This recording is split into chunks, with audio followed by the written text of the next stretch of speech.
sini ada 4 jurusan, ada mesin, ada otomotif, ada mekatronika, dan juga ada teknik integratif. Ini kita buat secara terpadu. Pada saat mereka berpraktek, semua jurusan ini bisa mengikuti kegiatan yang ada yang kita buat di ambulan pagi. Ini hasil anak-anak ya Pak ya? Ini hasil karya siswa. Beberapa jurusan tadi dibuat dirancang secara terpadu sehingga menghasilkan ambulan yang kita lihat. Berapa lama sih Pak untuk membuatnya? Ini pengerjaannya 2 bulan. 2 bulan. Karena mereka secara bersama-sama bergantian sesuai dengan jadwal mereka praktek.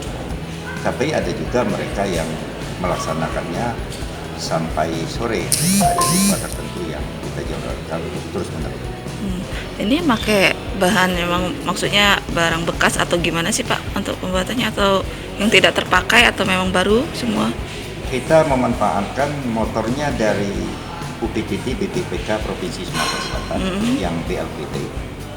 Tetapi untuk perakitannya kita laksanakan dengan siswa kita dengan memanfaatkan bahan praktek. Bahan praktek yang kita rancang untuk membuatnya. Ini fungsinya untuk apa nih Pak? Ini dapat digunakan untuk mengangkut atau alat transportasi bagi yang memerlukan. Misalnya ada siswa kecelakaan di tempat ini, bisa ini dibawa untuk ke puskesmas. Bisa juga untuk di perdesaan. Perkotaan ini cukup handal.